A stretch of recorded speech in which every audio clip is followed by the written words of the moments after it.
The विद्यार्थी classes में आपका स्वागत है। आज हम पढ़ेंगे कक्षा 12वीं का इतिहास। हमारा विषय है बंधुत्व, जाति तथा वर्ग। सौरभ मिश्रा के साथ इस अध्याय को समझें। क्या महाभारत संस्कृत में लिखी गई थी या फिर अलग अलग रीजनल लैंग्वेजेस में? क्या महाभारत एक कहानी या कथा है या फिर वो हमें किसी बात का उपदेश देती है या समाज में जीने के तौर तरीके सिखाती है? तो इसी सवालों के साथ आज की हम इस वीडियो को शुरू करते हैं और आज की इस वीडियो में हम यही पढ़ने की कोशिश करेंगे, इसी कॉन्सेप्ट को समझने की कोशिश करेंगे कि जो महाभारत है उसकी भाषा कैसी थी, उसका जो विषय वस्तु यानी उसकी जो सब्जेक्ट है वो एक, कि उसमें बातें क्या कही गई हैं, किसके बारे में बताया गया है, उपदेश दिए गए हैं या कहानियाँ कही गई हैं, सुनाई गई है। और यही जानने की कोशिश करेंगे कि महाभारत किसी एक लेखक ने लिखा था या कई सारे लेखकों ने मिलकर लिखा था। तो इसी कॉन्सेप्ट को चलिए आज समझते हैं।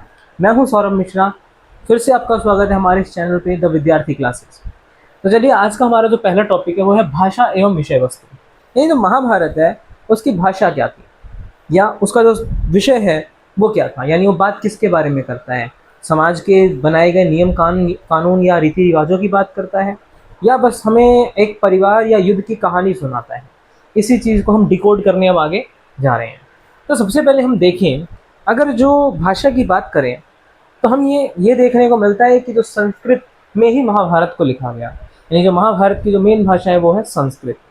लेकिन ये जो संस्कृत थी यानी महाभारत में जिस संस्कृत का इस्तेमाल किया गया वो हमारे वेदों और पुराणों में लिखे गए संस्कृत भाषा से काफ़ी ज़्यादा सरल थी, आसान थी। यानी हमने महाभारत में जो महाभारत को लिखने वाले थे उन्होंने संस्कृत की आसान भाषा का इस्तेमाल किया या सरल लैंग्वेज का उसका इस्तेमाल किया, यानी कुछ आसान ही शब्दों का इस्तेमाल किया। उसके बाद जो महाभारत है या कोई भी कथा या कोई भी ग्रंथ होती है उस ग्रंथ को हम दो पार्ट में डिवाइड कर सकते हैं। या तो वो आख्यान हो सकता है या उपदेशात्मक हो सकता है। यानी कि कोई भी ग्रंथ दो प्रकार के होते हैं, या तो वो आख्यान होंगे या उपदेशात्मक होंगे। आख्यान मतलब कि उस ग्रंथ में सिर्फ कहानियों की बात की जाएगी, यानी कई सारी कहानियाँ लिखी गई होंगी। और उपदेशात्मक मतलब कि उसमें जो सामाजिक आचार विचार है उनकी बात की जाएगी, यानी समाज से जुड़े हुए नियम कानून बताए जाएंगे। ठीक, ये चीज़ हमें देखने को मिलती है आख्यान और उपदेशात्मक दो प्रकार के ग्रंथ। तो क्या ऐसा हो सकता है कि सिर्फ कोई बुक या कोई ग्रंथ हो, कोई किताब हो, उसमें सिर्फ कहानियाँ हो? यानी कि जैसे आप कोई किताब पढ़ते हैं अपने किसी भी सब्जेक्ट का, क्या उसमें बस स्टोरीज ही लिखी रहती हैं या लाइफ से रिलेटेड कुछ मोरल वैल्यूज़ भी लिखे रहते हैं या कुछ रूल्स वगैरह भी लिखे रहते हैं? शायद सभी बुकों में कुछ ना कुछ मोरल वैल्यूज़ हमें सीखने को ज़रूर मिलती है, चाहे आप हिस्ट्री पढ़ें, पॉलिटी पढ़ें, कुछ भी पढ़ें। तो यही यहाँ पे बताया गया कि सिर्फ जो ग्रंथ है ना वो कहानियाँ सिर्फ, यानी वो आख्यान भी नहीं हो सकता या पूरा ही वो उपदेशात्मक भी नहीं हो सकता, यानी कि दोनों का मिक्सचर होता है, यानी उसमें दोनों बातें कही जाती है। उसमें कहानियाँ भी होंगी और सामाजिक आचार विचार भी होंगे। अब ये हो सकता है कि हाँ, अगर उस ग्रंथ का जो मेन मोटिव है वो उपदेश देना है तो उसमें कुछ ही कहानियाँ होंगी। लेकिन अगर उस ग्रंथ का मकसद कहानियाँ है सिर्फ, यानी उसमें कुछ कहानियाँ लिखी गई हैं, तो उसमें उपदेश भी थोड़े बहुत होंगे, यानी हमारे लिए नियम कानून, हमारे लिए आचार विचार भी होंगे। तो इसी चीज़ के लिए यहाँ बताया गया कि जो एक ग्रंथ है, अब महाभारत का भी एग्जाम्पल लें तो उसमें कुछ कहानियाँ भी तो लिखी गई हैं, यानी एक पूरी कहानी है। यही बताया कि एक जो महाभारत है नाट्य कथानक, यानी स्टार्टिंग में बस ये परिवार और युद्ध के बारे में था कि परिवार में किस तरीके से मनमुटाव होता है या संपत्ति को लेकर लड़ाई झगड़े होते हैं और किस प्रकार से उन लोगों के बीच में युद्ध होता है, दो एक ही परिवार के लोगों के बीच में, भाइयों के बीच में। लेकिन बाद में इसमें उपदेश जोड़े गए ऐसा माना जाता है, यानी उपदेशात्मक जो अंश है, जो हमें उसमें कुछ सीखने को मिलती है, वो बाद में जाके जोड़े गए।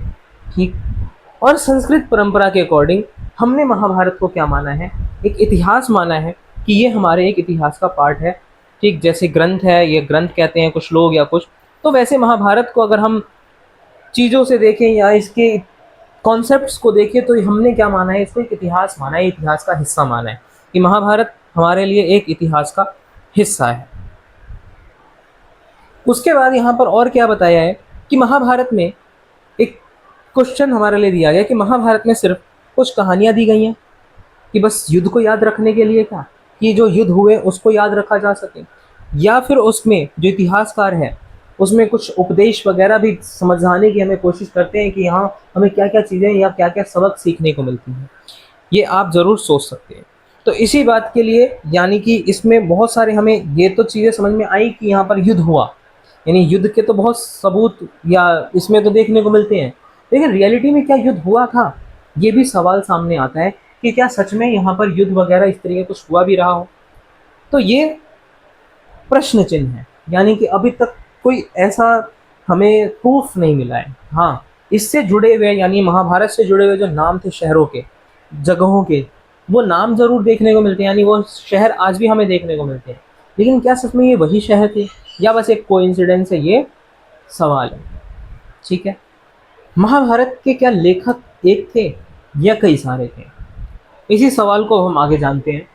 तो लेखक एक या कई, और तिथियां यानी महाभारत को लिखा कब कब गया, यानी 1 साल के अंदर लिख दिया गया, 2 साल के अंदर लिख दिया गया, या कई वर्ष लगे। तो जो मूल कथा है, ऐसा माना जाता है कि जो महाभारत का जो मेन जो ओरिजिनल जो कथा है वो भाट सारथी के द्वारा रचना की गई उसकी, जिन्हें सूत कहा जाता था। यानी जब युद्ध में ये जाते थे तो जो रथ चलाने वाले लोग होते थे, तो उन्हीं लोगों ने क्या किया, उन्होंने ही, जो भाट सारथी हैं, उन्होंने ही सबसे पहले ये कहानियाँ, ये कथाएं, तो ये युद्ध में क्या क्या घटना घटी, वो वापस आके उसके बारे में लिखते और लोगों को बताते। तो इन्हीं उपलब्धियों को कि भाई आज इसको, इसका वध हो गया, आज उसका वध हो गया, इन्हीं चीज़ों को इन लोगों ने क्या किया, कविताओं के जरिए दिखाने की कोशिश की, यानी इसके ऊपर बहुत सारी कविताएं लिखी, रचनाएं रची, जिससे समाज में इनकी बातें आई। पहले तो ये मौखिक रूप से, यानी बस बोलचाल में ही ये चीज़ें चलती थी, लेकिन बाद में इसके बारे में क्या किया गया, 5वीं शताब्दी के बाद में, यानी 5वीं शताब्दी ईसा पूर्व से ब्राह्मणों ने जिम्मेदारी उठाई कि हम इसको क्या करेंगे, जो इसके अलग अलग जगह पर इसके बारे में महाभारत से जुड़े हुए अभिलेख या जो भी डिटेल्स हमें मिलते हैं, हम उनको एकत्रित करके उनके बारे में डिटेल में हम पूरा ये महाभारत तैयार करेंगे। यहाँ पर जो जिस टाइम पे ये सारी घटनाएं घट रही थी, उस टाइम पे वहाँ उस जगह पर कुरु और पांचाल का शासन चलता था, जो कि एक तरीके से नए राज्य के रूप में काम कर रहे थे। ठीक है, तो कुरु और पांचाल मिलके क्या कर रहे थे, यहाँ पर कुरु और पांचाल दो लोगों का शासन चलता था और वही शासन व्यवस्था को संभालते थे। उसके बाद इसमें टाइम पीरियड बताया गया है कि 200 ईसा पूर्व से 200 ईस्वी के बीच में विष्णु देवता की आराधना की जाती थी। यानी कि इस टाइम पे ये बताया गया, यानी इसकी जब रचना का जो टाइम पीरियड था उसमें 200 ईसा पूर्व से 200 ईस्वी का जो समय था, उस टाइम पे जो उपमहाद्वीप हमारा यानी भारत का हिस्सा है, यहाँ पर विष्णु को मेन देवता माना जाता था और उनकी आराधना होती थी। और जो श्री कृष्ण है, जिनकी बात महाभारत में की गई, जिनका जिक्र महाभारत में किया गया है, वो उनको विष्णु का रूप बताया गया कि ये तो विष्णु के ही अवतार है, उन्हीं के ही रूप। फिर 200 से लेकर 400 ईस्वी तक, यानी यहाँ 200 ईस्वी तक के बारे में जान गया हूँ। जानने के बाद में अब 200 ईस्वी से 400 ईस्वी के बीच में क्या होता है कि मनुस्मृति, यानी जो मनुस्मृति में भी जो इससे जुड़ी हुई कहानियाँ हैं, जो अलग अलग कथाएं हैं, उनको भी बाद में इसमें जोड़ा जाता है। अब इतनी सारी नई नई चीज़ें जब इसमें ऐड ऑन होती जाएंगी तो उससे क्या होगा, जो ये महाभारत की जो कथा है, जो कि 10,000 श्लोकों से कम में ही थी यानी स्टार्टिंग में, वो बाद में जाके इसमें लगभग 1 लाख से ज़्यादा श्लोक ऐड हो जाते हैं। यानी कि जो पहले एक किताब बस छोटी सी थी जिसमें 10,000 से भी कम श्लोक थे, उसमें इतनी सारी चीज़ें अब ऐड की गई, अलग अलग कथाएं ऐड की गई कि ये बहुत बड़ी हो गई और 1 लाख से भी ज़्यादा इसमें श्लोक शामिल हो गए। इसके जो रचयिता माने जाते हैं वो ऋषि व्यास माने जाते हैं। ठीक है, ये आपने समझ पढ़ा ही होगा, आपको ये पता भी होगा पहले से। तो ये था क्या कि किस किस समय पर कैसे कैसे ये जो लेखक हैं, इन लोगों ने कैसे महाभारत के बारे में अलग अलग समय में बातें लिखी हैं। ठीक है, किस तरीके से जो कुरु और पांचाल का जो समय था उस टाइम पे महाभारत की रचनाएं चल रही थी, और किस तरीके से जो नए राजा हैं, जब नए नए राजा बन रहे थे, नए नए राजा का उद्भव हो रहा था, तो क्या उस समय में जो पुरानी कथा या पुरानी जो कहानियाँ थी या पुराने कॉन्सेप्ट थे, रीति रिवाज थे, वो बदले होंगे क्या? तो ज़रूर बदले होंगे, क्योंकि भाई राजा बदलेगा तो पुरानी चीज़ें धीरे धीरे धूमिल होती चली जाती है, यानी कि पुरानी चीज़ें धीरे धीरे लोग भूलते चले जाते हैं। तो इसीलिए इसमें कहा गया कि जो नए नए राज्य की स्थापना हुई तो उसकी वजह से जो पुराने जो सामाजिक मूल्य थे वो भी क्या होने लगे, खत्म होने लगे, और नए नए मानदंड बनने लगे समाज के अंदर, यानी सामाजिक मूल्य नए नए बनने लगे। तो पुराने मूल्यों को भी थोड़ा बहुत उसमें ऐड ऑन किया जाएगा नए वालों के साथ में, तभी समाज आगे बढ़ सकता है। तो इन्हीं चीज़ों को याद रखने के लिए इसमें बहुत सारी कहानियाँ, बहुत सारी कथाएँ जोड़ी गई ताकि लोग अपनी मूल बातों को ना भूलें। और इसीलिए ये जो पूरा उपदेशात्मक ये एक महाभारत का जो कॉन्सेप्ट वो तैयार हुआ, यानी कि धीरे धीरे उपदेशात्मक बन गया, यानी कहानी से ये उपदेशात्मक की तरफ आ गया। अगला हमारा टॉपिक है सदृशता की खोज। यानी कि अब देखा गया कि क्या सच में महाभारत की जो घटनाएं उससे जुड़ी हुई जो जगह मिली, क्या सच में वहां पर कुछ अवशेष, कुछ चीजें मिलती हैं क्या महाभारत से जुड़े हुए। तो होता क्या है, 1951 से 52 के बीच में जो बीबी लाल है वो मेरठ जिले में हस्तिनापुर नाम का एक गांव मिलता है, वहां का उत्खनन करते हैं। और उस उत्खनन में इनको 5 स्तरों के साक्ष्य मिलते हैं, यानी कि जो पॉपुलेशन रही होगी वो 5 लेवल तक रही होगी, ठीक है। यानी अभी जो होगी वो 5th लेवल 6th लेवल की होगी, उसके नीचे ऐसे 5 लेवल उनको मिलते हैं। तो ये अलग अलग समय के लोग रहे होंगे उस जगह पे, है ना। और जो ये महाभारत ग्रंथ है या कोई भी ग्रंथ है उसमें बातें किसकी की जाती है, तो वहाँ के राज्य के बारे में, वहाँ के लोगों के जीवन के बारे में, समाज के बारे में, ठीक। और किसके बारे में, तो वहाँ के राजमहलों के बारे में, युद्धों के बारे में। तो ये सब बातें इसमें की जाती हैं। तो इसी से जुड़े हुए कुछ अवशेष ढूंढने की कोशिश की गई, तो उत्खनन कार्य किया गया। तो इन्होंने 5 स्तर के साक्ष्य ढूंढे, जिनमें से इन्होंने दूसरा और तीसरा सबसे महत्वपूर्ण माना।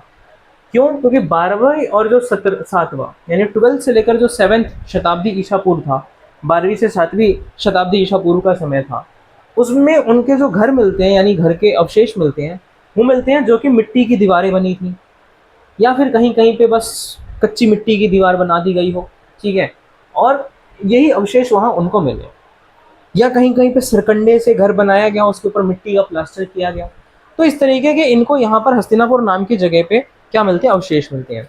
अब ये कैसे पता चलेगा कि ये वही अवशेष या वही हस्तिनापुर है? तो जैसे उसमें बात की गई है कुरु, है ना, कुरु साम्राज्य था, तो यहाँ पर भी इसके पास में भी एक कुरु साम्राज्य मिलता है जो गंगा नदी के किनारे में बसा हुआ था। तो मिलता जुलता तो है, इसी वजह से इसके बारे में रिसर्च किया गया कि भाई देखते हैं कि क्या सच में ये वही जगह है या नहीं। तो जब यहाँ रिसर्च किया तो इस तरीके के 5 स्तर की चीज़ें मिली, जिनमें से 2 इंपॉर्टेंट माना, दूसरा और तीसरा। जो तीसरा स्तर है वो 6ठी से 3री शताब्दी ईसा पूर्व का समय था। उस समय में कच्ची और कभी कच्ची ईंटों के घर मिले, कुछ पक्की ईंटों के घर मिले, यानी इस तरीके के अब धीरे धीरे लोगों ने डेवलपमेंट किया और घर वगैरह ईंटों से बनाए जाने लगे, कच्ची हो या अलग अलग, कुछ लोगों ने पक्की ईंटों से। उसके बाद यहाँ पर जो लोग हैं वो ईंटों से नाली वगैरह बनाने लग गए, कुएं वगैरह का इस्तेमाल करने लग गए, ठीक। और फिर अलग अलग तरीके से, यानी कि अब धीरे धीरे डेवलपमेंट आया। अब उसके बाद क्या होता है, ये जो नगर हैं, क्या ये वही नगर हैं या नहीं? तो इसके लिए क्या किया गया, सोचा गया कि हो सकता है ये वही नगर होंगे। और जब इसके बारे में जानकारी कलेक्ट की गई होगी, मिली होगी, तो इसे महाभारत में बाद में क्या किया गया होगा, ऐड किया गया होगा। तो इस तरीके से कवि लोग या अलग अलग लोग क्या करते हैं, तुलना करते हैं, और बहुत सारे कॉन्सेप्ट्स के बारे में जो महाभारत में जो घटनाएं घटी, जैसे द्रौपदी का विवाह है, ठीक, पांडवों के साथ की बहुपति विवाह, क्या वो प्रचलन था या नहीं था उस समाज में। तो अलग अलग लोग अलग अलग कॉन्सेप्ट देते हैं कि शायद उस टाइम पे प्रचलन रहा हो, धीरे धीरे बाद में ये ब्राह्मणों ने इस चीज़ को क्या कर दिया हो, गया अमान्य माना हो, और वो प्रचलन या प्रथा खत्म हो गई हो, ठीक। या फिर मजबूरी में ऐसा करना पड़ता हो कि भाई हो सकता है उस टाइम पे लड़कियों की यानी गर्ल्स की कमी होती हो, इस वजह से ये बहुपति विवाह का प्रचलन हो। तो ये अलग अलग लोग अलग अलग तरीके के कॉन्सेप्ट इसमें देते हैं, ठीक। हम आगे हैं कि क्या महाभारत एक गतिशील ग्रंथ है? गतिशील मतलब कि चलता हुआ, यानी कि अब इसका मतलब क्या है भाई? तो इसका मतलब ये है कि महाभारत एक गतिशील ग्रंथ माना जाता है। क्यों? क्योंकि महाभारत की रचना कोई एक टाइम पीरियड में नहीं हुई है। अभी पढ़ा था कि अलग अलग टाइम पीरियड में कैसे इसकी रचना हुई, कभी इसमें किसी चीज़ के बारे में ऐड किया गया, कभी किसी और कॉन्सेप्ट को ऐड किया गया। तो इसकी रचना कह लो एक तरीके से चलती ही आ रही है। आज भी अगर कुछ नई नई चीज़ें इनको मिलेंगे तो वो भी इसमें ऐड कर दिए जाएंगे, कुछ नई कहानी नई कथा मिल जाए तो वो भी ऐड कर दी जाएंगी। तो इसलिए कहा जाता है कि ये क्या है, एक महाभारत गतिशील ग्रंथ है, क्योंकि बहुत सारे पार्ट इसमें जोड़ते चले गए। क्योंकि पहले तो ये मूल संस्कृत भाषा में था, संस्कृत के पार्ट थे, लेकिन बाद में और भी इसके से रिलेटेड चीज़ें मिली तो हमने क्या किया, इसमें और भी चीज़ें ऐड कर दी। उसके बाद जो लेखक हैं उनके बीच के जो संवाद हैं वो भी इसमें ऐड किए गए, कि दो लेखक आपस में मिले, उन्होंने इन कॉन्सेप्ट्स को समझा, बातें की, डिस्कस किया, फिर एक नया कॉन्सेप्ट बना, उसको इसमें ऐड कर दिया गया। और बहुत सारी कहानियाँ इसमें बाद में ऐड कर दी गई हैं, ठीक। और आज के समय में फिर इसको चित्रों के जरिए दर्शाया जाता है, या फिर नाटक वगैरह बना के, है ना, सीरियल्स वगैरह जैसे आते हैं महाभारत के ऊपर। तो इस तरीके से इसे क्या कहा जाता है कि ये एक गतिशील ग्रंथ है। तो बंधुत्व, जाति तथा वर्ग, ये चैप्टर हो चुका है अब खत्म। उम्मीद करता हूँ आपको ये पूरा समझ में आया होगा ये चैप्टर। इससे पहले की वीडियोज़ अगर नहीं देखी हैं तो ज़रूर देखें। कोई डाउट हो तो ज़रूर कमेंट करके आप पूछ सकते हैं। वीडियो आपको कैसी लग रही है भाई कमेंट ज़रूर कीजिए। ठीक है, हमारे चैनल को शेयर कीजिए, सब्सक्राइब कीजिए, लाइक कीजिए अगर आपने अभी सब्सक्राइब नहीं किया है तो, ताकि आपको हिस्ट्री और पॉलिटिकल से रिलेटेड और भी कंटेंट मिलते रहें। तो चलिए मिलते हैं एक नेक्स्ट वीडियो के साथ, तब तक के लिए गुड बाय।